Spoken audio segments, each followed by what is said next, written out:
Hallelujah.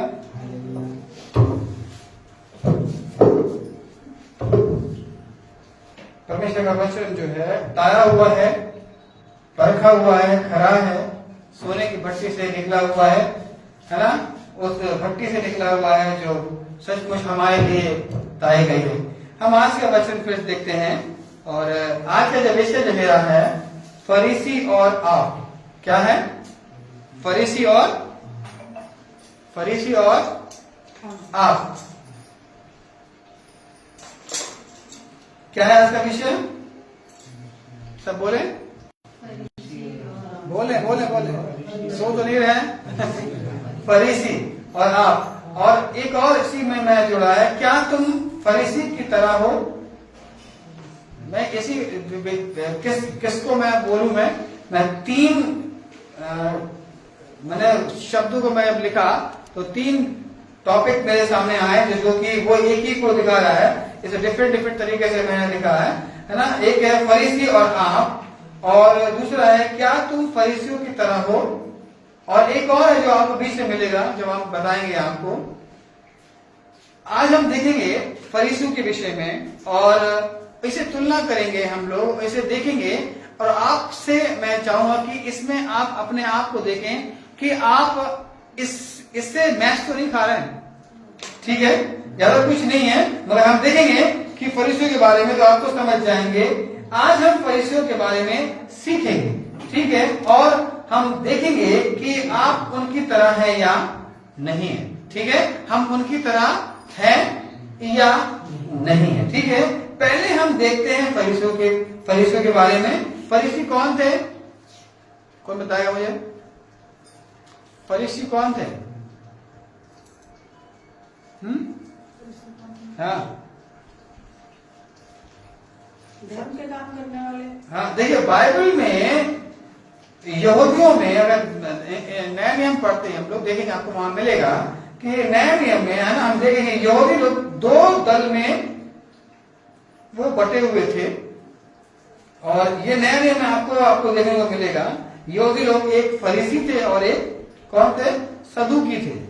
ठीक है, फरीसी और सदूकी, ये यहूदियों में दो दल बटा हुआ था। और ये एक फरीसी और एक सदूकी, ये दोनों साथ साथ चलने वाले, दोनों साथ साथ काम करने वाले, ठीक है, लोग थे। और हम देखेंगे ये लोग कैसे थे। कौन बताएगा मुझे? जिसे बताया अभी। हाँ, धर्मी थे।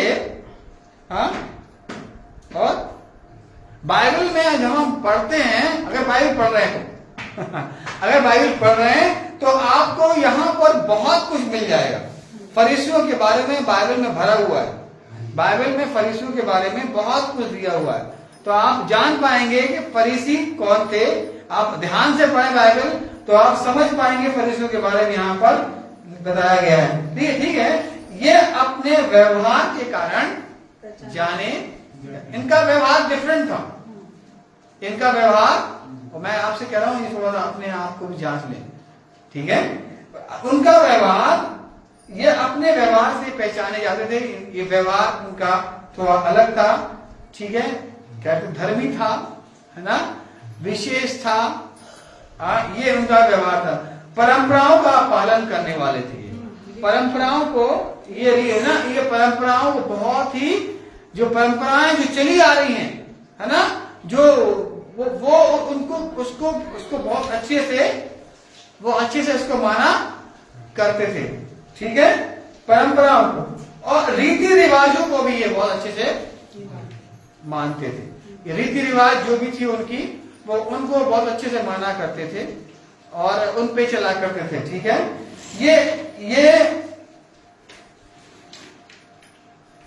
ये व्यवस्था का पालन बहुत अच्छे से करते थे। ये व्यवस्थाओं को बहुत अच्छे से जो भी धर्म के, जो भी जाति का, जो भी ग्रुप का, जो भी कुछ था, व्यवस्था जो थी उनकी, ये बहुत अच्छी तरीके से पालन किया करते थे। ठीक है, और देखें ये कट्टर थे। क्या थे ये?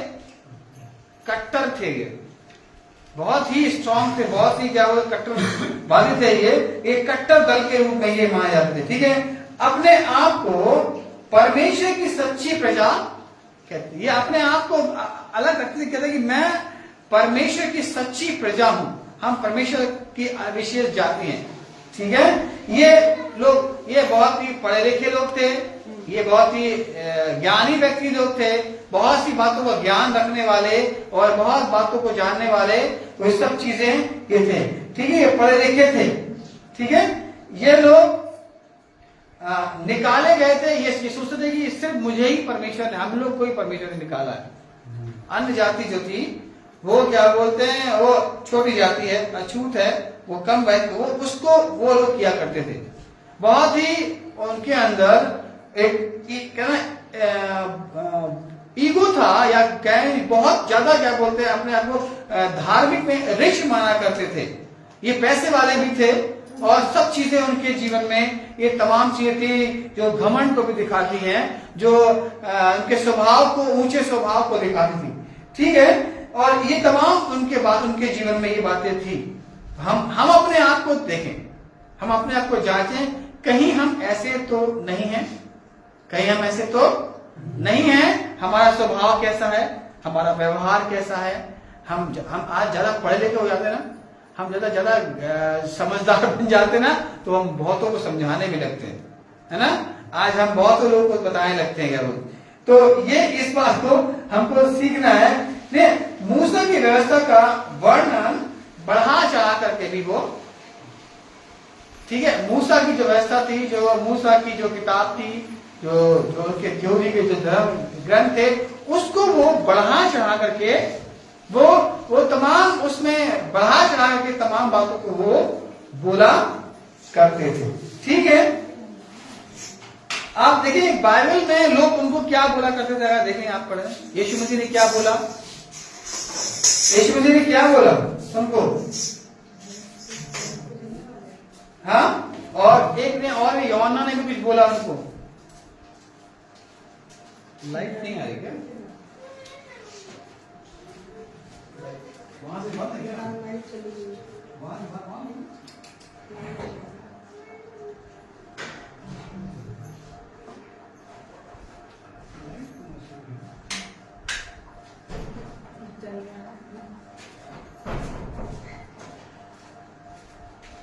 सॉरी, देखिए मती निकालेंगे, मती 6 में देखेंगे, मती में कई जगह इस बात का बताया गया है, वहां पर क्या क्या बोलते थे यीशु मसीह ने, वहां उनको क्या बोला, यीशु ने बाइबल में उन्हें क्या बोला है, निकालेंगे मती 6:2 देखें। इसलिए जब तू दान करे तो अपने आगे तुरी ना बजवा, हाँ, जैसा कपटी। हाँ, क्या बोला यहाँ पर, कपटी बोला उन्हें, यीशु मसीह ने इन्हें क्या बोला, कपटी। कपटी क्या होता है, हम सब जानते हैं कपटी क्या होता है ना, बेईमान, दोगले और ये अपनी बात को फेरने वाले ना, कपट करने वाले, है ना, ये हे कपटी। हाँ, आगे कहा, जैसा कपटी सभाओं और गलियों में करते हैं, जैसा कपटी सभाओं और गलियों में करते, ये लोग ऐसे ही करते थे। ये लोग सभाओं में अपने आप को बहुत बड़ा धार्मिक, अपने आप को बहुत बड़ा ज्ञानी और तमाम ऊंचे नाक वाला, ऊंची कुर्सी वाला, है ना, और प्रथम स्थान में बैठने वाला, ये जहां जाते थे वहां उनको पहले रो में आगे जगह चाहिए थी, उनको ऊपर स्टेज में जगह चाहिए, उनको सामने जगह चाहिए, है ना। ये बात ये यीशु मसीह ने बोला, अपने चेलों से बोला, जब तुम किसी घर जाओ ना तो अपने आप जाके आगे ना बैठ जाना, है ना, आगे ना, ऐसा ना हो कि कोई बड़ा व्यक्ति आए और आपसे कहे क्या, वो उठ जाओ तो पीछे चले जाओ, है ना। आज हम शादी में जाते ना, दौड़ के आगे पीछे आगे जाके बैठ जाते हैं हम लोग। वो आगे किसके लिए रखी जाती है, जो 2-3 रोज रखी जाती है, किसके लिए रखी जाती है, वीआईपी लोग के लिए, और जो दूल्हे के साथ जो आए हैं, दुल्हन के साथ जो हैं, उनके लिए रखी जाती है, खासकर दूल्हों के साथ रखी जाती है, क्योंकि भैया दूल्हे लोग जो आएंगे, बाराती जो आएंगे, वो वहां पर जाके पहले बैठेंगे, क्या बोलते हैं, है ना। तो ये दूल्हे वही लोग थे जो कपटी लोग जो बोल रहे हैं। यीशु मसीह बार उनको सिखा रहा है कि तुम्हारा स्वभाव ऐसा तो नहीं है, सभाओं में, नगरों में तुम्हारा स्वभाव ऐसा तो नहीं है, तुम्हारा व्यवहार कैसा है, इस बारे में सिखाया वहां पर। इसी का 6:5 देखिए क्या बोला, और जब तू प्रार्थना करे, और जब तू प्रार्थना करे, तो कपटियों के समान। देखिए अब प्रार्थना के लिए भी यहाँ पर हमें बता रहा है कि जब तू प्रार्थना करे कपटियों के समान, ये फरीसियों के समान, ऐसे लोगों के समान जो बड़े धर्मी हैं, जो बड़े समझदार हैं, ज्ञानवान हैं, ये उनके समान तो नहीं है हम। हाँ, क्योंकि लोगों को दिखाने के लिए, लोगों को दिखाने के लिए सभाओं में और सड़कों की और रोडों पर, सड़कों की मोड़ों पर, चौराहों पर खड़े होकर के प्रार्थना करना उनको अच्छा लगता है। प्रार्थना करना उनको अच्छा लगता है। हाँ, मैं तुमसे सच कहता हूँ। हाँ, याद है, परमेश्वर यही नहीं चाहता हमारे जीवन से, बस यही नहीं चाहता कि हम इन बातों को, परमेश्वर इन शब्दों से हमें ठेस नहीं पहुंचाना चाहता, मगर सिखाना चाहता है कि हमारा व्यवहार कैसा हो। अभी हमने बताया ना कि परमेश्वर की कलीसिया कौन है, परमेश्वर का भवन कौन है ना। परमेश्वर अपनी कलीसिया को सुंदर देखना चाहता है, उसमें उसके वस्त्रों में बूटी, उसके शब्द, उसके जिस्म में अच्छे अच्छे जेवर, अच्छी अच्छी चीजें होनी चाहिए, है ना। वो मड़ियों से, हमें अच्छे ताज से हमें पहनाने वाला हमारा परमेश्वर। मगर आज हम क्या पहन रहे हैं? आज हम कपट को पहन रहे हैं, हम बेईमानी को पहन रहे हैं, आप चालाकी को पहनने की कोशिश कर रहे हैं। ऐसी कलीसिया परमेश्वर नहीं चाहिए। कहे कपटियों, एक कपटी, है ना, बार बार यीशु मसीह संबोधित कर रहा है, कपटी कपटी कह रहा है, सिखाएं। वो लोग जो फरीसी थे, उनके अंदर कपट, बेईमानी और तमाम चीजें वो भरी हुई थी, और परमेश्वर चाहता है कि ऐसे लोग कलीसिया में नहीं चाहिए उसे। परमेश्वर चाहता है कि अच्छे लोग, जो जिसे मैं पसंद करता हूं, जो मैं अच्छे वस्त्र देना चाहता हूं। देखिए वो उड़ाऊ पुत्र ने जब वो लौट करके आया तो वो क्या गंदे कपड़े ही पहन रहा? ये वस्त्र जो फिर से पहनाया गया, ये परमेश्वर जब तुम भवन में आते हो, जब प्रभु की संगति में आते हो, हमारे स्वभाव को वो बदलना चाहता है। इस बात को कि तुम्हें नए वस्त्र दिए जाएंगे। एक विवाह में वो एक व्यक्ति बैठा हुआ खाना खा रहा था, वहां पर गार्ड पहुंच गया, कहा भैया तुम कैसे आए? गंदे कपड़े पहने हुए थे। आज किसी शादी में आप पहुंच जाए, कहीं जगह पहुंच जाए और ऐसी पैंट फटी फटी और ऐसे गंदे गंदे और खाना खा रहे तो लोग तो जो दूल्हे के, जो दुल्हन ने, जो घर वाले तो जरूर बोलेंगे, हैं कहां से आ गया भाई? हैं मालूम नहीं, ये तो कहाँ है फौरन खाना, किसकी तरफ से है ना। तो ये देखिए वहां पर हम देखें, बाइबल में परमेश्वर ने सिखाया, एक व्यक्ति बिना शादी के वस्त्र पहने हुए उस कलीसिया, उस भवन में, परमेश्वर की शादी, परमेश्वर के बारात में वहां पर पहुंच गया। तो क्या हुआ वहां पर? हमने जाना देखा, कई बार पढ़ा हमने कि वो उसे वहां से अलग कर दिया, उठा लिया गया और कहां डाल दिया गया? जेल में डाल दिया गया। ये परमेश्वर, तुम्हें नए वस्त्र दिए गए, नए, जब तुम भवन में आते हो, ये कपट वाली बात है, ये स्वभाव तुम्हारा है, ये खत्म होना चाहिए। मैं कह रहा हूं आओ यहाँ पर, किसी के प्रति कुछ भी हो तो छोड़ करके चले जाओ, प्रभु के हाथ में सौंप के चले जाओ। प्रभु जो ने इस शब्द से, इसी का देखें आप, बहुत सी बातें लेंगे, 16 देखें आप, इसी का 16,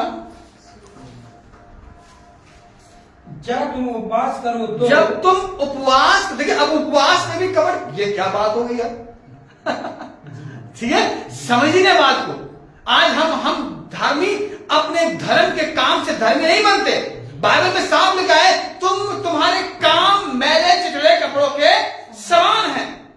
जब प्रभु लेखा लेगा ना, जब तुम्हारे बारे में जब वो अपनी किताब खोलेगा तो क्या लिखा है? तुम धर्मी, क्योंकि तुम्हारे नाम जीवन की पुस्तक में। इसलिए हम धर्मी अपने कामों से नहीं बनते, अपने परमेश्वर चाहता है कि तुम धर्मी, तुम अंदर से बनने वाले बनो, तुम्हारे स्वभाव में वो धार्मिक बन दिखने वाला बने। अब उपवास कर रहा है, अब लेके क्या बोला, पढ़े वहां पर, जब तुम उपवास करो, जब तुम उपवास करो, कपटियों के समान तुम्हारे मुंह पर, अब तुम्हारे मुंह पर, कपटियों के समान तुम्हारे मुंह पर उदासीन छाई, आए उपासे हैं भैया, कहाँ उपास है, खाना नहीं खाया, है ना, अलग दिख रहा है उपासे हैं, है ना, मुंह बना हुआ बिल्कुल उदास सा, है ना। और हम बार बार हम बोलते उपास है, उपास है, उपास है। परमेश्वर कहता है कि तुम्हारा उपवास सिर्फ परमेश्वर को भाने योग होने वाला, तुम और तुम्हारा परमेश्वर ही जाने। एक गीत भी है, तू जाने ना क्या, इसमें मैं जानू मेरा खुदा जाने, है ना। ये परमेश्वर ने आपके उपवास को, आपकी प्रार्थनाओं को, आपकी त्याग को, आपकी विचारों को वो जानता है और सब देख रहा है। क्या बोल, हे कपटी लिखा वहां, क्या पहले बड़ा वहां, जब तुम जब तुम उपवास करो तो कपटियों के समान तुम्हारे मुंह पर उदासी न छाई रहे, क्योंकि वे अपना मुंह बनाए रहते हैं, ताकि लोग उन्हें उपवासी जाने। मैं तुमसे सच कहता हूँ वे अपना प्रतिफल पा चुके, मगर आपको वो प्रभु देना चाहता है। ये स्वभाव जो फरीसियों का था, अब आप इसके अपने आप की तुलना करें, क्या आप ऐसे नहीं तो नहीं है, है ना। अब अपने आप को देखें, मत्ती 7 देखें, इसी का 7 देखें, 7 का 5 देखें। हे कपटी, हाँ देखिए यहाँ पर साफ लिखा था, हे कपटी, पहले अपनी आंख में से लट्ठा निकाल ले। हाँ, ये व्यवहारों को दिखा रहा है, ये सब हमारे व्यवहार को दिखा रहा है। ये परमेश्वर आपके व्यवहारों में कपट को वो नहीं चाहता। परमेश्वर आपके जीवन में इस बात को वो नहीं चाहता। जो फरीसी लोग, जो पढ़े ज्ञानी और समझदार धर्मी लोग इस बात को वो कह रहे हैं, ठीक है। आज ऐसे हम तो नहीं हैं, इस बात को देखिए, यहाँ पे पढ़े, पहले अपनी आंख में से लट्ठा निकाल, पहले अपने रिश्तों में से उन छोटी छोटी बातों को निकाल दो, लट्ठा निकालो, तब तू अपने भाई की आंख का तिनका भली भांति देख। आपके अंदर लट्ठा है, आपके अंदर अधिक है, और आप छोटी सी बात अपने भाई और बहन के या अपने पड़ोसी के या अपने रिश्तेदार को हम देख करके उससे नाखुश है, बात नहीं करे, उसने ऐसा कर दिया। अब आपने क्या क्या किया आपको मालूम है? वो लेके बैठेगा इसमें, हाँ तुमने तो यही नहीं किया था, तुम्हें, हाँ हमें पता ही नहीं, हमने ऐसा नहीं बोला था, नहीं हमने ऐसा नहीं कहा था। कोई तीसरा व्यक्ति बीच में आपके आएगा, फिर अपनी बातें बोलेगा ना, कि उन्होंने ये ऐसा कहा, उन्होंने वैसा कहा, उन्होंने ये किया, उसने वो किया, तब फिर कहेंगे अरे यार कुछ पता ही नहीं, हमने ऐसा कर दिया। ये हम हमारे स्वभाव में हम नहीं समझ पाते, अपने रिश्तों में इस बात को नहीं जान पाते। हम गलती करते हैं, हम रिश्तों को बिगाड़ते हैं, और हम चाहते हैं कि हम अपनी तरह से स्वस्थ बने रहे, अच्छे बने रहे। परमेश्वर चाहता है कपट जो तुम्हारे रिश्ते में है उसे अलग कर दो। फरीसी लोग उस रिश्ते को कपट से वो तौला करते थे, है ना, अपने व्यवहार से। हम आज यही कर रहे हैं अपने जीवन को। अभी मैंने बताया वो हम कैसे स्वभाव को रखें। ज्ञान तो है हमारे पास, बुद्धि तो है, मगर हम किस तरीके से हम प्रभु के भवन में जब आए, जब प्रभु के पास आए, जब हम प्रार्थना में जाएं, जब हम उपवास में जाएं, जब हम संगति में जाएं, तब हमारा स्वभाव, हमारा व्यवहार किस प्रकार से होना चाहिए, ठीक है। इसलिए याद रखना हमें किस प्रकार से होना चाहिए। मत्ती 15 में, मत्ती 15 में देखें 7 और से 9 तक देखें। 7 एक कपटियों, एक सब ध्यान दीजिएगा। यशाया ने तुम्हारे विषय में ये भविष्यवाणी ठीक की। हाँ देखिए, पर में यीशु मसीह उनके बारे में बता रहा है कि हाँ, क्या फिर से बता, यशाया ने हे कपटियों, यीशु मसीह वहां बोला हे कपटियों, यशाया ने तुम्हारे विषय में ये भविष्यवाणी की कि ये लोग होठों से तो देखिए, ये लोग जो हैं, आप ऐसे तो नहीं है, मैं सोचता हूँ ना ऐसे तो नहीं है ना, ये याद रखना, ये अब आपको तौलना है, अपने आप को देखना है, क्या मैं ऐसा तो नहीं हूं। लेकिन ये लोग जो कपट से भरे हुए हैं, ये ऐसे लोग जो ऊंची नाक वाले हैं, जो घमंड से भरे हुए हैं, ये लोग जो प्रार्थना कर रहे हैं, जो उपवास कर रहे हैं, ये उनसे बात कर रहे हैं जो इनके स्वभाव में परमेश्वर नहीं है, इनके स्वभाव में कपट है, इनके स्वभाव में घमंड है, इनके स्वभाव में वो बातें हैं जो परमेश्वर के भवन में, राज्य में नहीं जा सकती, है ना। अब पढ़े आगे लिखा कि ये लोग होठों से तो मेरा होठों से तो आदर कर रहे हैं, पर उनका मन मुझसे दूर आ जाए। आप तो ऐसे नहीं है यहाँ पर आप आप तो नहीं है ना, अगर हैं ये स्वभाव को अलग कर दो। नहीं तो परमेश्वर आएगा ना तो भूसी किससे, अनाज से भूसी से अलग करते ना, छानते हैं, बताया गया वैसे जो छानेंगे ना तो हवा में उड़ा दी जाएगा भारी पर नीचे आ जाएगा। और हल्की चीज है ना, भूसियां है ना, गांव में ऐसी करते हैं, ऐसे करते अनाज को छान निकालते हैं, उड़ाते। तो याद रखना परमेश्वर भी ऐसे ही आपको अलग कर देगा। फिर से बोला होठों से, ये लोग होठों से तो मेरा आदर करते हैं, होठों से तो मेरा आदर कर, मुंह से तो बोल रहे हैं हाँ? पर उनका मन जो अंदर है वो उससे क्या दूर दूर रहता है हाँ? और ये व्यर्थ मेरी उपासना करते हैं। और ये मेरी क्या कर रहे हैं, व्यर्थ ये मेरी उपासना व्यर्थ में कर रहे हैं। ये कोई मतलब इनका नहीं है प्रार्थना करने का, उपास करने का, दुआ करने का। ये जबरदस्ती क्या बोलता है, आत्मा में जा रहे हैं, कोई मतलब नहीं है। अगर आप ऐसे हैं तो मुझे माफ करना, अगर ऐसे ही आ रहे हैं मैं कहता हूं कि आप आओ, जाओ, डेली जाओ, मैं अपना हर संडे जाओ, तब आपके जीवन से वो द्वेष निकल के जाएगा, है ना। वो कड़वाहट कैसे निकलेगी, कड़वाहट कैसे निकलेगी, वो अंदर रिश्तों में कड़वाहट बनी है, वो अपने जीवन में तमाम वो नकारात्मक बातें बनी है, वो तमाम ऐसी बातें बनी हैं, इसलिए आते रहो। कहते हैं कभी कभी जो करेला खाता है ना, और जो कुछ कड़वा चीज खाता है तो उसे अच्छा नहीं लगता, तो वो बार बार होता है, कभी उससे कभी इससे। करेला खाना चाहिए, पौष्टिक होता है। कुछ लोग शक्कर भी डाल के खाते हैं, गुड़ भी डाल के खाते हैं, हमारे बनता है शक्कर वाला ही बनता है, गुड़ वाला ही बनता है, और खूब धो करके जैसे कड़वाहट उसकी निकल जाए। ये करते रहने से परमेश्वर आपके ऊपर जीवन का जल उंडेलता रहेगा, आपकी कड़वाहट जाती रहेगी। यही परमेश्वर चाहता है आपके जीवन से। तुम अपने मुंह से करो, अपने प्रभु की आराधना करो और कंटिन्यू करो। जब ऐसे करोगे ना तुम्हारे अंदर से कड़वाहट को निकल जाएगी।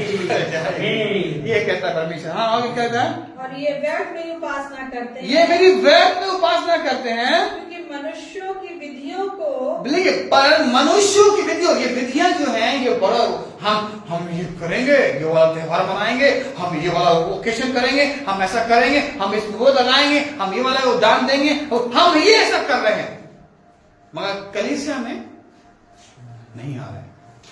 बहुत मन में है हम इस बार चंदे नहीं या डालेंगे, इस बार हम करेंगे, मगर हम क्या भवन में, अरे यार वो आ नहीं पाए थे, हम ये वाला के दान देंगे, हम ये वाला काम करेंगे, हम ये वाला पर्दा लगाएंगे, हम ये वाली कुर्सी देंगे, है ना, हम ये वाला माइक देंगे, मगर क्या हम आपका दे नहीं पाए क्योंकि हम आते नहीं रहे, है ना। इसलिए परमेश्वर चाहता है कि जब प्रभु भवन में तुम जाओ, आते रहो, तब तो वो धोता रहेगा, हाँ, और तुम्हारी कड़वाहट को, जीवन में जो बुराइयां हैं वो सब निकल के चली जाएंगी। आपके रिश्ते में भी आप कड़वाहट है तो सबसे पहले परमेश्वर के पास ही जाना पड़ेगा, और जब जाएंगे और प्रभु आपको बुद्धि देगा, ज्ञान देगा, वो प्रेम की आत्मा देगा जिसके द्वारा आप अपने भाई से मेल मिलाप कर पाएंगे। मिसाल देगा, पहले जाओ अपने भाई से मिल, दान देने के लिए वो एक व्यक्ति दान देने के लिए व्यक्ति आया। एक गीत भी गाते हैं हम लोग, है ना, खुदा से मांगो, जो जगजीत सिंह ने गाना गाया है और लिखा, अनिल कांत जी ने लिखा है, और कहा खुदा से मांगो तो मिलेगा। एक व्यक्ति दान देने के लिए, भेंट देने के लिए भवन में जा रहा है ना, और मगर भेंट उसकी कबूल नहीं होगी, पहले जाओ लेकर अपने भाई से मेल मिलाप करो, फिर मेरे पास भेंट लेके आना तो स्वीकार होगी। हम मुंह से तो हम उसका आदर करना चाहते हैं, बोल तो रहे, मगर अंदर से हमारा स्वभाव कैसा है ये परमेश्वर जानता है। ये कपट जो आज हमारे अंदर है, ये फरीसियों का जो कपट था, जो जो जो बुद्धिमानी का, ज्ञान का, घमंड का हमारे अंदर अगर है तो उसे अलग कर दीजिए, प्रभु के पास जाइए, देखिए प्रभु आपको आशीष से भर देगा, है ना। ये पूरा पढ़ लिया है, हाँ, ये शायद 29-13 में भी इस बात को आपको मिल जाएगा किस प्रकार से उसने, यशाया ने भी, जो अभी हमने पढ़ा, यशाया ने कहा था कि साफ लिखा है, यशाया 29 में 29 में 13 में पढ़ दे, आपको क्या लिखा है, यही बात वहां पर लिखी है, इसी को बोला। हाँ,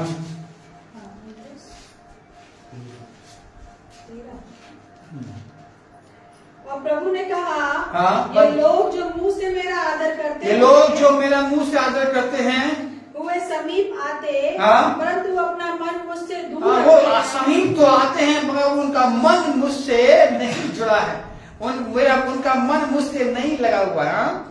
और जो केवल मनुष्यों की आज्ञा सुन सुन और जो सिर्फ मनुष्यों की आज्ञा सुनना चाहता है, मेरा भय मानते हैं, मेरा भय मानते हैं, इस कारण सुन, ऐसा सुना, मैं इनके साथ अद्भुत काम कर वरन अति अद्भुत और अचंभे के काम करूंगा। हाँ, यही क्या तो परमेश्वर हमारे जीवन में ऐसे अद्भुत अद्भुत काम करेगा जब हम परमेश्वर की बात को मानेंगे।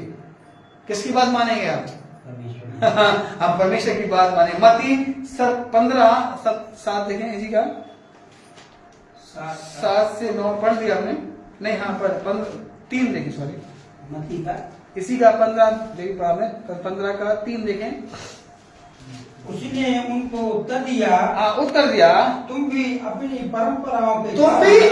परंपराओं के कारण क्यों परमेश्वर की आज्ञा टालते हो। हाँ, तुम क्यों परमेश्वर की, हम परंपराओं को मानने के लिए, हम अपने कट्टरता को मानने के लिए, हम रूढ़िवादी को मानने के लिए, हम उसको मानने के लिए हम परमेश्वर की आज्ञा को हम टाल देते हैं। हम क्या कहते हैं, हम नहीं समझ पाते कभी कभी कि हमको किस प्रकार से करना है ना, किस प्रकार से हम काम करना है, किस प्रकार से हमें अपने व्यवहार करना है। ये परमेश्वर ही है जो आपके मन को डालता है और समझाता है। अगर हमारे अंदर वो बातें हैं जो फरीसी लोग के, सदूकी लोग के समान थी, तो याद रखना हम परमेश्वर को हम भाने वाले कभी नहीं बन पाएंगे। हमको कब बनना है? जब हम अंदर से हम परमेश्वर के पास, ठीक है। ये लोग अपने अनुसार व्यवस्था का पालन, ये फरीसी लोग अपने अनुसार व्यवस्था का पालन करते थे। व्यवस्था अच्छी खराब नहीं थी, मगर क्या करते थे कि हम अपने अनुसार, उन लोग अपने अनुसार उसको क्रिएट कर लेते थे कि नहीं लोग इस प्रकार तुम्हें करना चाहिए, ताकि उनके पास और भी कुछ आ सके और वो उनको उसके द्वारा ब्लेस करने वाले बने। ठीक है, अपनी तरह लिखा है कि व्यवस्था का पालन करते थे, अपनी तरह चलाते थे। वो अपनी तरह अपने अनुसार लोगों को बताया करते थे और कि वो लोग उसको करें, और ताकि क्या बोलते हैं, लोग उसको मान करके उनको और अच्छा से उनके सम्मान करने वाले बने। यही कारण से यीशु ने उनको कपटी कहा। इसी बात ले यीशु मसीह ने कपटी कहा। मालूम है, यीशु मसीह कपटी इसलिए कहा है क्योंकि वो लोग परमेश्वर की बातों को, उसकी व्यवस्थाओं को, उसके विश्वास को, उसकी परंपराओं को वो अपने तरीके से क्रिएट करते थे, अपने तरीके से वो बनाए। आज कभी कभी जब हम ज्ञान, जब बुद्धि बन जाती है ना, तो हम अपने तरीके से वचन को समझाने लगते हैं, मगर ऐसा नहीं है। ठीक है ना। एक ने मुझसे बोला कि बाइबल में जो लिखा है वही क्या बोलते हैं, हमें बोलना चाहिए। जो परमेश्वर ने हमको दिया है, हमको वही और उससे अधिक हमें नहीं बोलना चाहिए। और आज हम लोग क्या करते हैं, अपने अनुसार हम क्या करते हैं, हम वो बोलते हैं जो नहीं सही है। एक व्यक्ति ने बोला कि मेरे घर प्रार्थना हो रही है, मेरे घर बोलना नहीं चाहिए, एक दुआ हो रही है, पवित्र आत्मा का ऐसा मेरे घर में इतना आशीष उमड़ी, इतना मेरी दीवारें गीली हो गई, मेरी दीवारें भीग गई, गीली हो गई। बहुत अनुभव है प्रभु का। और तमाम बातें मतलब समझ से नहीं बोल पाए, और क्या बोल रहे हैं नहीं मालूम, और पूरी दीवारें मेरी गीली हो गई। लगी उनके घर, मतलब उनका घर ही इस प्रकार से ओस वाला था और सीलन वाला था, पूरे घर में दीवारें हैं, क्या बोलते हैं वो। आज देखिए पूरे अपने सभी जगह देखिए इतना पानी गिर रहा है, और हर घर में दीवारें में क्या बोलते हैं, आपको गीली मिलेगी, सीलन मिलेगी। तो हम कभी कभी हम अपनी तरीके से हम बोलते कि परमेश्वर, एक भाई थे बोलते कि परमेश्वर ने मुझसे बात करी है और उन्होंने कहा कि तुम ये कर देना, तुम ऐसा कर लेना। क्या बोलते, ठीक कहा तो करो, मैं क्या।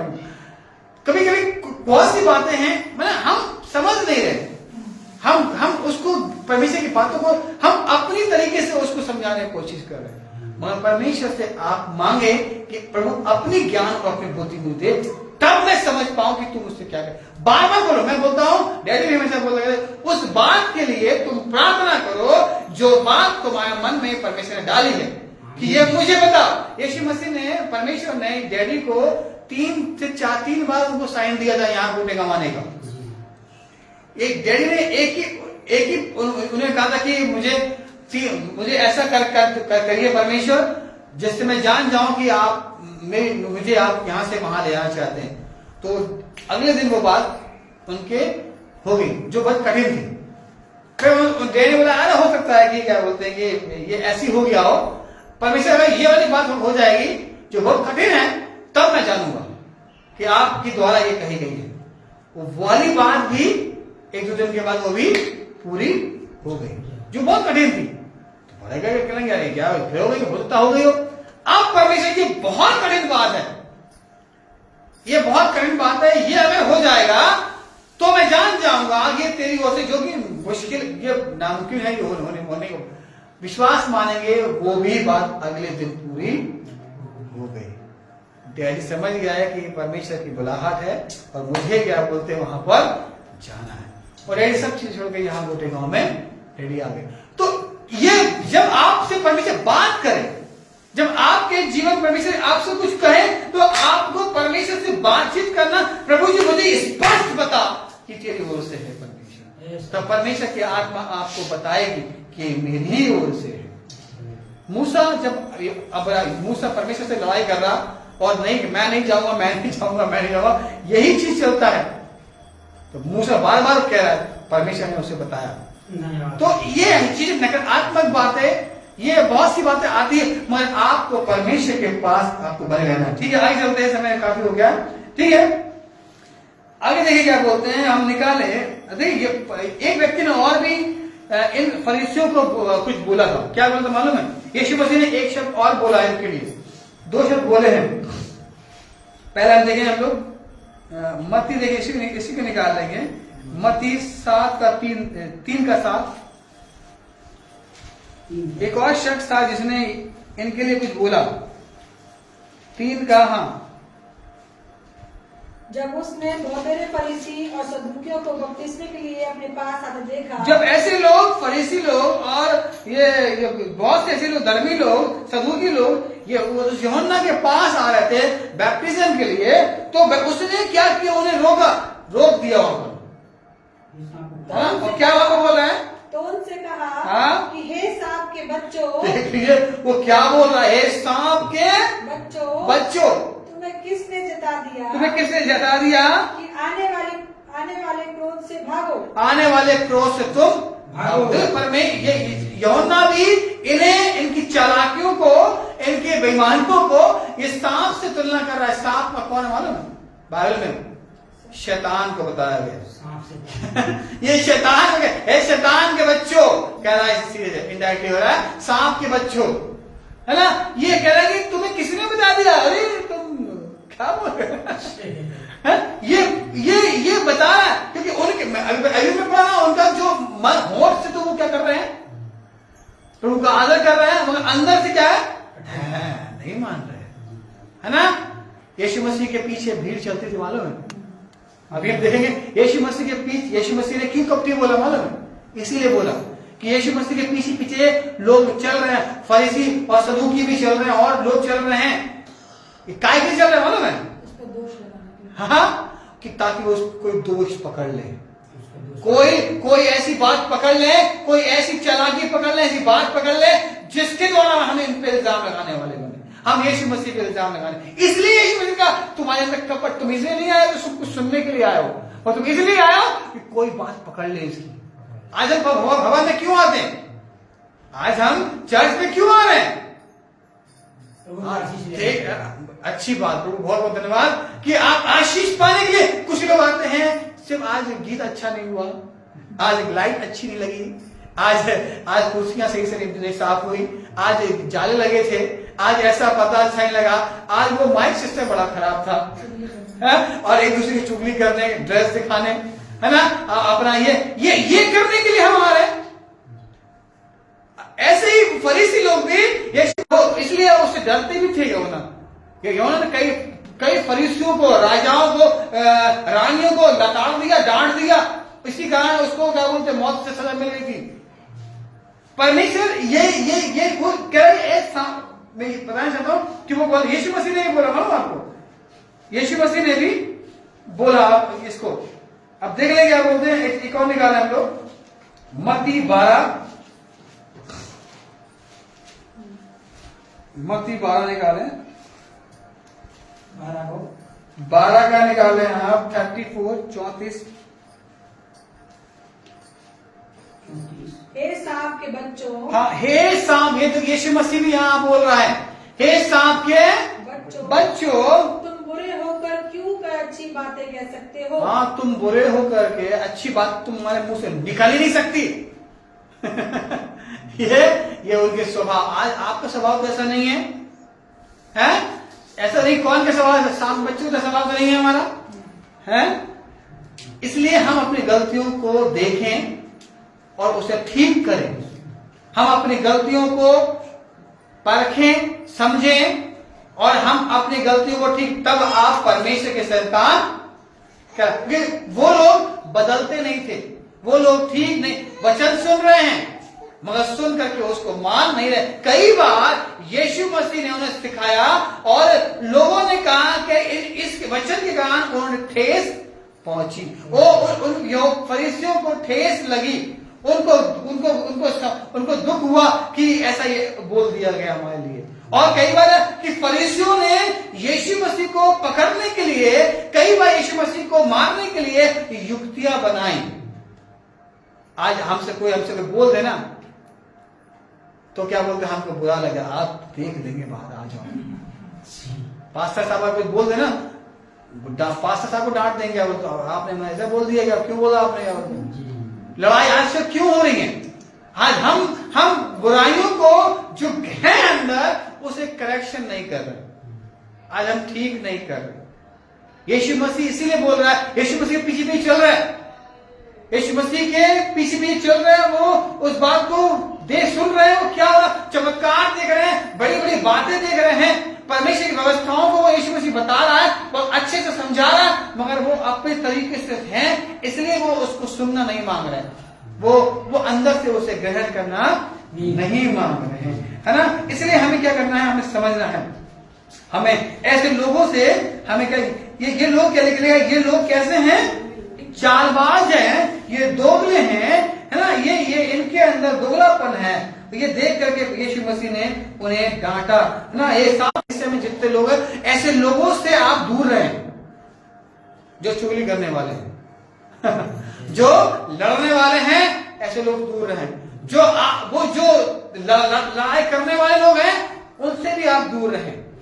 उनके साथ वार्तालाप कोशिश करें कि कम से कम हो, दूर से बात हो। ऐसे व्यक्ति, ऐसी सोच के लोगों से दूर रहें, ऐसी बातों में ना पड़े जो कपट दिखाता है, बेईमानी दिखाती है, झूठापन दिखाता है, दोगला दिखाता है। परमेश्वर के भवन में आए हैं, परमेश्वर के भवन में बैठिए और आप अपने घर जाइए। परमेश्वर आपको आशीष दे, वचन को ग्रहण करें उसे, क्योंकि अभी आप कच्चे हैं। अगर आप कभी बोलते ना कि हम उनको देख लेंगे, हम उनसे बात करें, फिर बात करते करते क्या होती है, वो लड़ाई में बदल जाती है। इसलिए जितना दूर रहेंगे, समय आने पे अपने आप ही खत्म हो जाएगा। परमेश्वर सिखाता है, यहां साफ बोल रहा है, तुम क्या करो, अपने खमीर से इन लोगों से सावधान रहना। 12 में देख क्या लिखा? 16 के 12। हाँ, इसी का।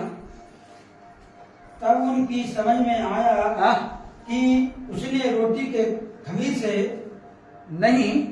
नहीं पर फरीसियों और सदूकियों की शिक्षा से सावधान रहने को कहा था। ये वही है, शिक्षा से सावधान, उनकी बातों से सावधान रहने के लिए कहा था पर यीशु मसीह बार बार बोल रहा है। अगर हम आप और भी बातों देखेंगे तो आप जान पाएंगे। 23 में भी, पूरे बाइबल में, मत्ती 23 निकालेंगे, देखिए पूरे बाइबल में आपको, हाँ 23 में, इन्हीं सब पूरे बाइबल में 23 पूरे अध्याय में ये सब लिखा हुआ, पर हेडिंग में भी लिखा हुआ है यहाँ पर, हाँ 23 पूरी की पूरी 23 में आपको ये मिल जाएगा। ये सावधान रहने के लिए और परमेश्वर की उनकी शिक्षाओं से, उनकी तमाम उनकी गलत बातों से बचने के लिए परमेश्वर ने बोला। देखो 13 में देखिए क्या लिखा है, हे कपटियों, शास्त्रियों और फरीसियों, हाँ तुम पर हाय। बस हम समय नहीं है, यहाँ पर 13 में लिखा है, आगे 15 में देखिए वहां पे लिखा है हे कपटी शास्त्रियों के बारे में लिखा है, शास्त्रियों और फरीसियों, तुम पर हाय, तुम एक जन को अपने मत में लाने के लिए सारे जन और धर्म में फिरते हो। हाँ देख, ये कहे कि तुम अपनी बात मनवाने के लिए, अपनी बात करने के लिए कैसे उनके पीछे पड़ जाते हो, कैसे उनको खा जाते हो, क्या बोलते हो, है ना। एक कपटियों, और 16 में क्या लिखा है, हे अंधे अगुओ, ये तुम जो सिखा रहे हो, जो तुम बता रहे हो, वो सचमुच वो परमेश्वर की शिक्षा नहीं है। कहते हो कि यदि कोई मंदिर की शपथ खाए तो कुछ नहीं, परंतु यदि कोई मंदिर के सोने की सौगंध खाए तो उससे बहुत सी बातें लिखी हैं। 23 से भी लिखा है, 25 से भी लिखा है, 27 से भी लिखा है, और 33 से इसी का क्या लिखा है पर 29 में भी लिखा हुआ है। हाँ, और हे सांपों, हे करे तो के बच्चों, तुम नरक के दंड से क्यों कर बचोगे। तुम ऐसे परमेश्वर के दंड से, नरक से तुम कैसे बच पाओगे अगर आप अपनी शिक्षाओं में सुधार नहीं लाते हैं, अपने विचारों में सुधार नहीं लेके आते, अपने व्यवहार में सुधार नहीं लेके आते हैं, अपने ज्ञान में सुधार नहीं लाते हैं, तो आप याद रखना नरक के भागी होंगे। ये फरीसी लोग, सदूकी लोग, ये वो नरक के भागी होंगे, है ना। और अगर वो नहीं, आप उनकी बात मान रहे थे, अगर आप उनकी परमेश्वर की बात नहीं मान रहे तो आप उन्हीं की संतान कहलाएंगे। याद रखना, आप उन्हीं को फॉलो करने वाले। इसलिए वो हे सांप के बच्चों क्यों बोल रहा है, इसीलिए बोल रहा है कि तुम ये शैतान को फॉलो कर रहे हो, है ना। और हम देखें यहाँ पर बहुत से लोग, ऐसा नहीं कि फरीसी लोग और सदूकी लोग खराब थे, अच्छे भी थे, है ना। बहुत से लोगों के नाम यहाँ पर आए हैं, बहुत से लोगों के नाम नहीं आए, अधिक लोग के नाम नहीं आए। यीशु मसीह को फॉलो करने वाले 1 या 2 या 3 लोग सदूकी नहीं थे, बहुत लोग थे जो यीशु मसीह को फॉलो करते थे, यीशु मसीह की शिक्षा को सुनते थे, उनकी बातें को माना करते थे। ऐसे फरीसी लोग भी थे, ऐसे लोग थे, पढ़े लिखे ज्ञानी लोग भी, और पैसे वाले लोग भी थे, और बहुत लोग थे जो बिल्कुल सबसे ज्यादा क्या वो बाइबल में पाया था। देखिए, आपने सुना होगा निकोदेमस के बारे में सुना होगा। निकोदेमस था, यीशु मसीह को सुनने के लिए, उससे मिलने के लिए रात भर में छुप के फरीसी अधिकारी था, है ना। और वो सुनने के लिए क्या यीशु मसीह को एक निकाल यूहन्ना 3 देखे वहां पर, मैं जाना चाह रहा मगर वहां पर गया, याद रखना निकोदेमस, और ताकि क्या बोलते हैं उसकी उतारने में उसकी सहायता करी, अरिमतिया की उसके साथ में, और एक और था क्या बोलते हैं उसके साथ में क्या बोलते हैं उसकी हेल्प करी। ये अच्छे फरीसी में कहलाते हैं, है ना। एक और नाम मुझे बताएं, समय नहीं है, क्या बोलते हैं, एक गमलीएल भी था जो कि प्रकाशित वाक्य 3 में मिलता है कि जो जिसने यीशु मसीह के चेलों की रक्षा करी थी, लोगों उनको बचाया था ना। एक और जो नाम है जो मैं बताना चाहता हूँ पौलुस के बारे में। कौन है पौलुस? पौलुस पहले क्या था, वो यीशु मसीह के लोगों को सताने वाला था, वो एक फरीसी था, वो एक ज्ञानी व्यक्ति था। आज हम भवन में इसलिए आते हैं कि हम दिखावा ना करें, हम प्रभु के भवन में इसलिए जाते हैं, हम मीटिंग्स में इसलिए नहीं जाए कि हम अपने जीवन में मगर देखें कि मेरे जीवन में क्या कमी है। आप दूसरों को देख के ना बोलने वाले कि वो कैसा है, आप अपने आप को देखें। फरीसी लोग क्या कर रहे थे, बहुत से फरीसी लोग वो अपने आप को नहीं देख रहे थे, है ना, वो दूसरों को देख रहे थे। अरे इसने ऐसा किया, इसने ये बोला, अरे इसने ये कर दिया, उसने वो कर दिया, वोट कर लिया, आओगे हम बताएंगे तुम्हें, मीटिंग लगेगी हमारी तब तो बताएंगे। हमको अपने आप को जांचना है। हम जब अपने आप को देखते हैं तो परमेश्वर हमको आशीष देता है। बहुत सी बातें हैं जो कि है, समय नहीं है, देखते क्या बोलते हैं फरीसियों का व्यवहार कैसा होना चाहिए। यीशु मसीह को अच्छा नहीं लगा फरीसियों, हमारा व्यवहार आज कैसा है, आज हमारा व्यवहार किस तरीके से है हमको देखना आना चाहिए और परमेश्वर के अनुसार हमें करें। यीशु के साथ उनका व्यवहार अच्छा नहीं था, दिखावा करते थे, कमियां निकालते थे और उनके साथ साथ तो चलते थे। फरीसी लोग उनके यहूदी धर्म के अनुसार और वो किस प्रकार से वो थे, ठीक है, आप बहुत ही कहेंगे वो व्यवस्था को मानने वाले और वो धार्मिक व्यक्ति, नियम कानून को मानने वाले, नियम से चलने वाले व्यक्ति थे। मगर एक घर में यीशु मसीह गया, लूका 7 में देखेंगे 36 से 50 तक में देखेंगे, एक घर में गया, थोड़ा सा पढ़ेंगे बस हम लोग। लूका निकाल लें हम लोग 7 अध्याय, हम सब जानते हैं इसलिए मैं आगे ज्यादा नहीं जाऊंगा। लूका 7 अध्याय 36 देखेंगे, वहां पर है, देखिए है ध्यान। फिर किसी फरीसी ने उससे विनती की, फिर किसी फरीसी ने यीशु मसीह से विनती करी कि मेरे साथ घर में आओ यीशु मसीह और भोजन करो।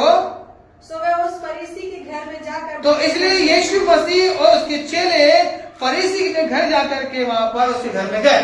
ये यीशु मसीह यीशु मसीह ऐसे देखा जाए तो बहुत से फरीसियों के घर में गया और वहां पर यहाँ पे इसका जिक्र किया हुआ है।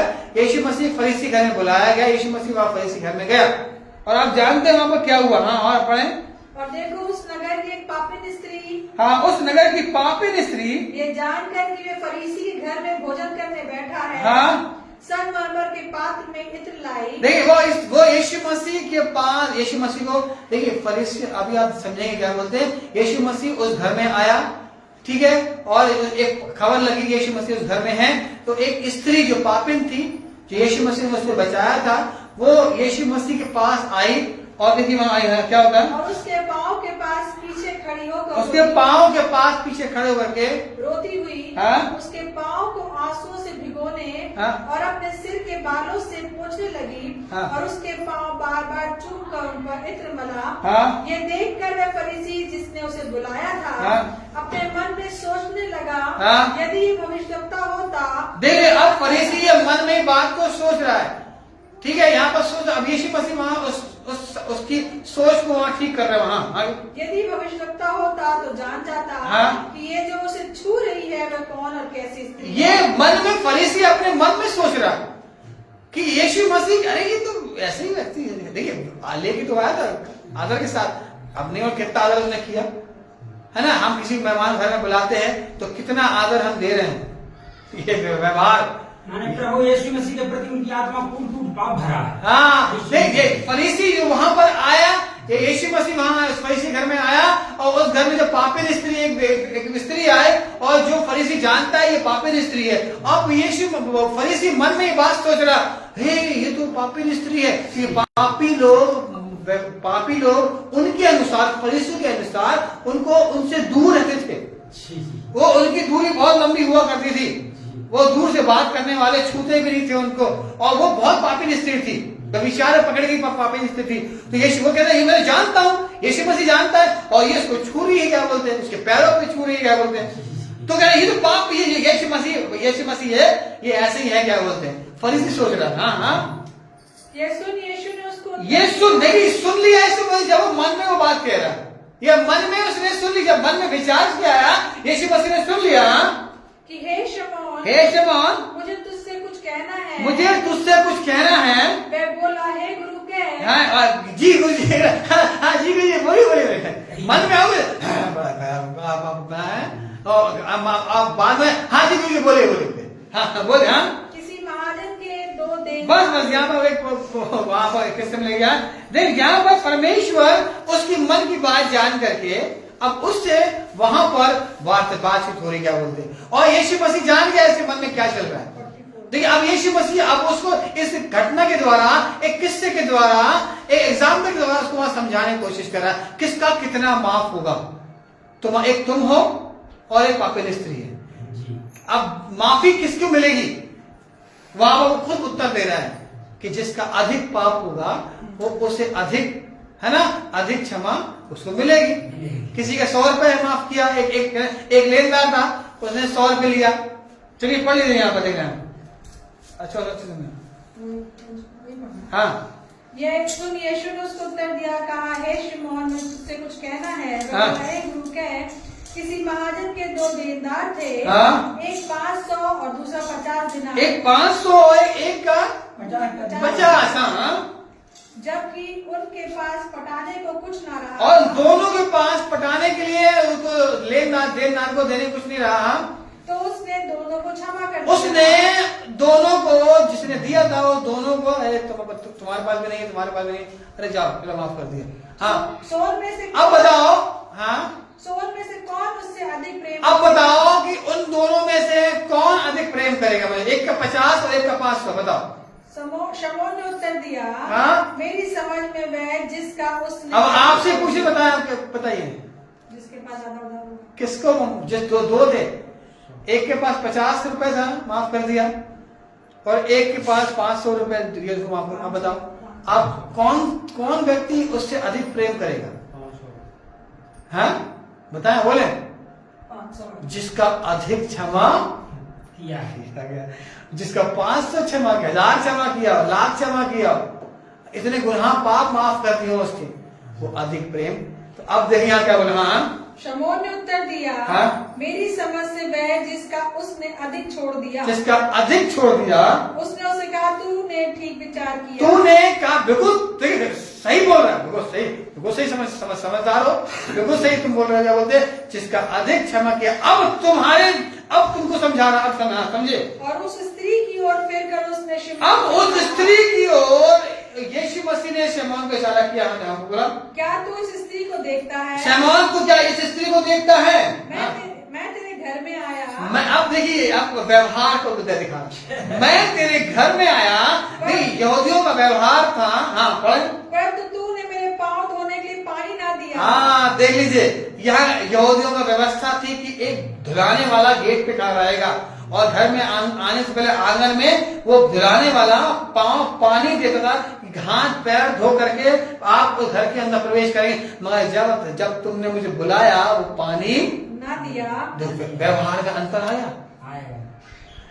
तुम मुझे गुरु तो बोल रहे हो, गुरु मानते नहीं हो, बोलते मानते नहीं। ये तुम समझ तो रहे हो कि हाँ, अब दिखाने के लिए आपने पार्टी कर दी, आपने बुला लिया खाना, भैया हमारा खाना खाने आइएगा, है ना? हाँ, क्या बात है भैया, आपने खाने बुला लिया हमें। ये वो बुला, तूने मुझे बुलाया, मगर तुमने मुझे पैर धुलाने के लिए पानी, हाथ धुलाने के लिए पानी नहीं दिया। मगर जब से मैं यहाँ पे आया हूँ, ये स्त्री ने अपने आंसुओं से मेरे पैर को धोया। ये रो करके, माफी मांग करके, ये पैर में मेरे आंसुओं को डाल करके, और अपने मेरे पैरों को धो दिया। अब अंतर बताओ तुम दोनों में कौन स्त्री में ज्यादा? हाँ, बताओ। हाँ? और घर में आया, पर तुमने मेरे पाँव धोने के लिए पानी ना तूने दिया। पाँव धोने के लिए मेरे पाँव पानी न दिया, और इसने मेरे पाँव आंसुओं से, और इसने मेरे पाँव को आंसुओं से और अपने बालों से पोंछ करके, हाँ, तूने मुझे चुम्मा ना दिया। तुमने मुझे चुम्मा ना दिया। जब यहूदी लोग जब घर में आते थे, जब मिलते थे, तो वो उनके हाथ चूमते थे, है ना, उनको गले से लगाया करते थे, है ना। तुम जब मैं आया हूं, तुमने वो सम्मान मुझको नहीं दिया। क्या तुम प्रेम तो करते हो, बुलाया तो हो, है ना, मगर तुमने मुझे क्या चूमा? तुमने मेरे हाथ को नहीं पकड़ा, तो मेरे पैर हाथों को नहीं चूमा, तो मुझे गले से नहीं लगाया, है ना। हाँ, और पर जब से मैं आया हूँ, ये स्त्री यहाँ क्या कर रही है? मेरे पाँव को ये मेरे पाँव को चूम रही है। चूमना ना छोड़ा। अब बता, तुझमें और इसमें क्या अंतर है? हाँ, तूने मेरे सिर पर तेल नहीं मला। ये व्यवस्था थी सिर में डालने के लिए तेल, आशीष के लिए तेल। हाँ, पर इसने मेरे पाँव पर इत्र मला है। मेरे पाँव पर इसने इत्र मला, तूने मुझे तेल दिया। ये देखिए, ये व्यवहार, अब आपके घर में किसी मेहमान को बुलाएंगे और खाने को बुलाएंगे, अब खाने में प्लेट आप ऐसे करके देंगे, चम्मच ऐसे करके डालेंगे, गुस्से से आएंगे, खाना पटकेंगे, तो कहेंगे अब ये खाना नहीं खाना मुझे। है, बताइए, आप किसी घर में बुलाएंगे, किसी मेहमान को बुलाएंगे, और आप उससे अच्छे से बात ना करें, आइए बैठिए, खाइए, लीजिए, ये करिए, तो क्या होगा? कभी नहीं आएगा दोबारा। दोबारा करके नहीं, ये आप जो ये जो आप क्या आपने इनवाइट तो किया, आपने बुलाया तो भाई साहब घर पे आइएगा, मगर आपका व्यवहार कैसा है ना। आपने अपने एल्डर्स को बुलाया चर्च में कि भैया आप आइए हमारे घर पे प्रार्थना करने के लिए, आप भोजन पे आइए, आप जन्मदिन पे आइए, मगर आपका व्यवहार ठीक नहीं तो दोबारा वो शायद नहीं आ शायद आ भी जाए वो माफ कर दे आपको, मगर याद रखना आपका व्यवहार कैसा है ये परमेश्वर देख रहा है और यही सिखाना चाहता है। वो सदूकी फरीसी यीशु मसीह को घर में तो बुलाया मगर वो सम्मान आदर नहीं दे पाए, वो प्रेम नहीं कर पाए। तो जो कहे वो क्या किसका माफ किया होगा, तुम्हारा 50 रुपए का माफ हुआ, उसका 500 का हुआ। अधिक प्रेम कौन कर रहा है, कह रहे वो जिसका अधिक, वो खुद ही बोल रहा है उसे। इसलिए याद रखना कि हमारा व्यवहार ना किस प्रकार से होना चाहिए, हमें ये समझना आना चाहिए। परमेश्वर चाहता है कि हमारे व्यवहार को अच्छा होना चाहिए। ठीक है, आज आपका व्यवहार अपने अपने घरों में, चर्चिस में, बाजारों में, शहरों में, भीड़ों में किस प्रकार का है ये आपको देखना आना चाहिए, ताकि हमारे व्यवहार से परमेश्वर को ठेस ना पहुंचे, है ना। परमेश्वर को मत्ती 23 का निकालें, एक समय को ध्यान रखते हुए इसको छोड़ दें, समय काफी हो गया। हम देखिए मत्ती 15 फिर से निकालें।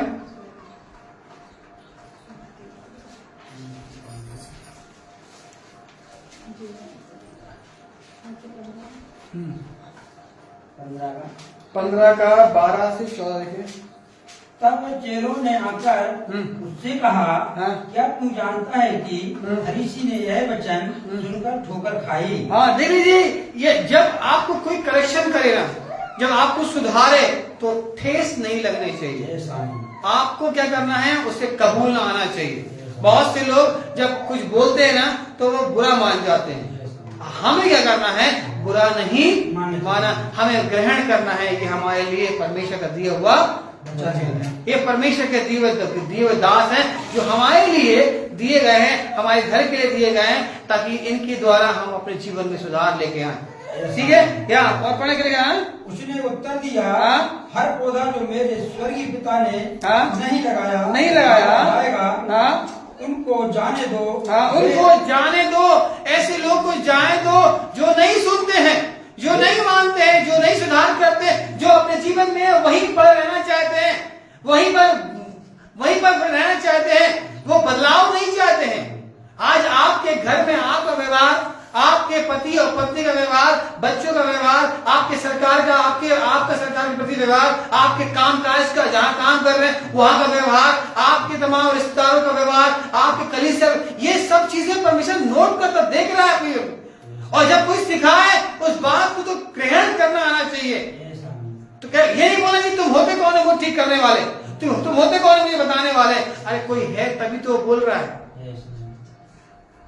इसलिए आपको क्या करना चाहिए, हमें समझना आना चाहिए कि और क्या लिखा गया, वे अंधे मार्गदर्शक हैं। वो अंधे मार्गदर्शक है। याद रखना, अंधा यदि अंधे को मार्ग दिखाए तो, याद रखना, अंधा अंधे को मार्ग दिखाए दोनों ही गड्ढे में गिर पड़ेंगे। अगर आप उसकी बात नहीं मान रहे हैं, अगर आप नहीं मान रहे हैं तो याद रखना आप भी वैसे ही हो जैसे फरीसी हैं। जैसे सदूकी थे, जैसे वो बहुत धार्मिक थे, बहुत अच्छे से परमेश्वर वचन को जानते थे, व्यवस्था को समझते थे। हम कभी कभी हमको पता है यीशु मसीह कौन था, मालूम हमें ऐसा का ये सब मालूम है आपको, मगर आपको सही तरीका नहीं मालूम। यीशु मसीह के चेले ने भी क्या बोला मालूम आपसे, हे प्रभु हमें भी प्रार्थना करना सिखा। यही चीजें आपके अंदर परमेश्वर चाहता है कि हे प्रभु मुझे सिखा, ताकि मैं सीख करके आगे बढ़ूं। यीशु मसीह ने क्यों बोला कि तुम ठहरे रहना, अभी मत जाना। चेलों से क्यों बोला, जब तक तुम पवित्र आत्मा ना पाओ तब तक तुम ठहरे रहना। क्यों बोला, ये परमेश्वर का अनुग्रह जब तुम पर होगा तब तुम समझ पाओगे कि परमेश्वर तुम्हें किस प्रकार से इस्तेमाल करना चाहता है। इसलिए सुनने वाली आत्मा भी आपके अंदर होना चाहिए। डांट को धर्मशास्त्र साहब लिखा है, जो माता पिता जो अपने बच्चे पे छड़ी नहीं उठाते हैं वो नरक के भागी होते हैं। अब आप समझ लो बात को। इसलिए हमें डांट को भी हमें एक्सेप्ट करना चाहिए। वैसे में लिखा है, तेरे सोटे और तेरे लाठी से मुझे शांति मिलती है। कैसे शांति मिलेगी? कोई इसमें किताब तो है नहीं, क्या बोलते हैं, उसमें आशीर्वाद तो है नहीं, मगर डंडी है। मार पड़ेगी तभी तुम समझोगे। माँ बाप क्यों मारते बच्चों को? है कभी कोई बच्चा होता है ना, वो आग को देख के माँ बाप मना मत जा बेटा, वो आग है। नहीं नहीं, नहीं ऐसे करेंगे, नहीं मतलब हाथ पर घुसड़ गया बोलते, ताकि वो समझे, जाने कि क्या है। इसलिए परमेश्वर के वचन जो है, हमको जो देने वाले लोग हैं हमारे बीच में, उनकी इज्जत करना आपको आना चाहिए। उनके लिए प्रार्थना कीजिए, उनको अपनी दुआओं में याद रखिए। मैं हमेशा बोलता हूँ, आप हमारे लिए प्रार्थना करिए, हमारे परिवार के लिए, चर्च के लिए, कलीसिया के लोगों के लिए, परिवारों के लिए प्रार्थना करिए। हम सबके नाम अपने किताबों में रजिस्टर में लिखे हुए हैं और उन सब के लिए हम प्रार्थना करते हैं। और आपसे कहते हैं हमारे लिए भी आप प्रार्थना कीजिए, ताकि प्रभु आपको आशीष दे। ठीक है? और इसलिए एक मत्ती 5 निकाल लें, बस 2 बोल खत्म करूंगा। मत्ती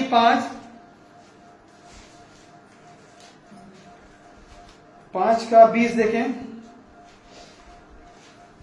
और क्योंकि मैं तुमसे कहता हूँ कि तुम्हारी धार्मिकता शास्त्रियों और फरीसियों, इसलिए कहता है कि इसलिए मैं परमेश्वर हमें आशीष देना चाहता है, बरकत देना चाहता है। और कहता है, हाँ फिर पढ़े, कि यदि तुम्हारी धार्मिकता शास्त्रियों और फरीसियों की धार्मिकता से बढ़कर ना हो। हाँ, हमारी जो धार्मिकता है ना, हमारे जो विश्वास है, हमारा जो सुधार है, हमारा जो बदलाव है, हमारा जो उन्नति है, ये सब चीजें बढ़कर के होनी चाहिए। शिक्षा जो आपको मिलती है, इस सीखने में आपको और आगे आने वाला होना चाहिए, ग्रहण करने वाला होना चाहिए। ये आपको उठना है अपनी उन बातों से जो रूढ़िवादी है। आज हम सोचते हैं कि हमने पढ़ लिया, हम समझ गए, हम जानते हैं बाइबल के बारे में। आप कुछ नहीं जानते बाइबल के बारे में।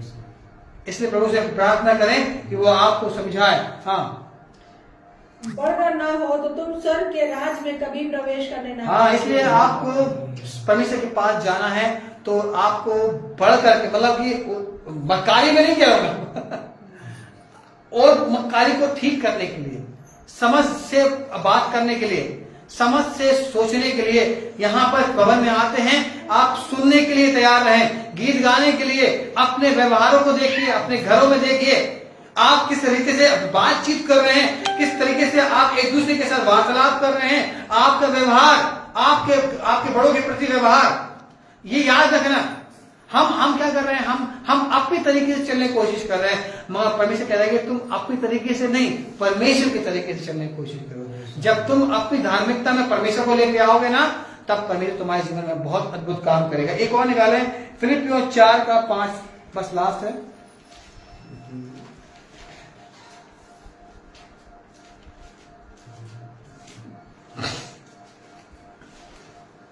फिलिपियों 2748 नंबर है, 5 पढ़े, 4 का 5। तुम्हारी कोमलता, तुम्हारा ज्ञान, तुम्हारा विश्वास, तुम्हारा जो परमेश्वर के प्रति प्रेम है, सब मनुष्यों पे प्रकट होना चाहिए। याद रखना, हमारा परमेश्वर विश्वास करना। हम फरीसियों के समान नहीं, मगर हम परमेश्वर के समान। यीशु मसीह ने, अगर तुम मुझसे प्रेम रखते हो तो मेरी आज्ञाओं को मानोगे। आइए अपने स्थान पर हम सब खड़े हो जाएं, हम प्रार्थना में जाएं, प्रभु से विनती करें, प्रभु जी कि हमारा व्यवहार, प्रभु जी हमारा जीवन, हमारा कैसा होना चाहिए। खुदाबंद हम प्रार्थना करें। खुदाबंद हम आपका धन्यवाद करते हैं आज के समय के लिए। खुदाबंद आपने हमें सिखाया कि हम यीशु मसीह के पीछे चल तो रहे हैं। खुदाबंद यीशु मसीह के पीछे सदूकी फरीसी चल तो रहे थे, मगर कमियों को देखने के लिए, बुराइयों को पकड़ने के लिए, उन आसपास लोगों को पकड़ने के लिए, देखने के लिए कौन कौन आता है। खुदाबंद प्रभु जी, आज हम भी ऐसे ही कुछ बन रहे हैं। खुदाबंद हम अपने व्यवहार में परिवर्तन लाएं। खुदाबंद अपने विचारों में हम परिवर्तन लाएं। खुदाबंद अपनी सोचों में हम परिवर्तन लाएं। खुदाबंद ताकि जिससे तेरे बच्चे यीशु मसीह तेरी महिमा करने पाए। हाँ, तेरी सारी आशीष उन पर प्रकट होने वाली बने और ये प्रकट दिखने वाली बने। खुदाबंद तेरे वचन में साफ लिखा है कि हर एक वृक्ष अपने फलों से पहचाना जाता है। प्रभु जी हमारे जो ज्ञान जो तूने हमको दिया, जो धार्मिकता जो हमें बरकतें, जो आशीष जो हमें शांति जो दी तूने खुदावन, जो हमारे जीवन में वो जो उद्धार दिया है, वो क्षमा दी है, वो माफी दी है खुदावन, वो बुराइयों से हमें अलग किया है, वो बीमारियों से हमें अलग किया है, ये बात मनुष्य पे लोगों के सामने प्रकट होने वाली बने खुदावन। हाँ खुदावन प्रभु दया कीजिए खुदावन, तेरे हाथ में सौंपते हर एक बुराइयों को हम यीशु के नाम से हम अलग करते हैं। यीशु में हम फरिश्तों के समान हैं। हाँ खुदावन हम साथ में हैं मगर हम नहीं है खुदावन, ऐसे ना बने खुदावन, हम हैं खुदावन। हाँ खुदावन हम कहें मूसा के समान कहें, शाऊल के समान कहें, हम सुलेमान के समान कहें खुदावन। हाँ खुदावन हम कह रहे हैं कि हम उपस्थित हैं खुदावन, मुझसे बात कर खुदावन, तेरे दास तेरे सामने उपस्थित हो खुदावन। हाँ खुदावन तुझसे प्रार्थना करते हैं इस कलीसिया को यीशु मसीह तेरे भवन में बने रहने दे खुदावन, सीखने में एक दूसरे से बढ़ चले खुदावन, इस बात की मैं प्रार्थना करता हूँ। प्रभु जी हर एक को अपना ज्ञान दे, अपनी बुद्धि दे खुदावन, ताकि ये अपनी खुद की बुद्धि ना मगर तेरी बुद्धि को इस्तेमाल करके तेरी महिमा करने पाए खुदावन। दया कर, आत्मा से कब भरते हैं जब हम रूह में होकर के तेरी आराधना करते हैं खुदावन, ऐसी रूह भर दे कलीसिया में खुदावन, ऐसे लोगों के जीवन में जो सच्चे आराधक परमेश्वर के दासों को, ये तेरे वचनों को खोजने वाले बने खुदावन। हाँ खुदावन आपसे प्रार्थना करते हैं खुदावन, इनके घरों में अपने कल्याण को दीजिए, आशीष को दे। हाँ खुदावन तेरे दास जब तेरे घर में जाएं, लोग घर में जाएं तो हम उनका सत्कार करने वाले बने, इज्जत देने वाले बने। आज बहुत से घर में लोग जाते हैं, प्रचारक जाते हैं, लोग अच्छे से सम्मान नहीं करते, बात भी नहीं करते खुदावन।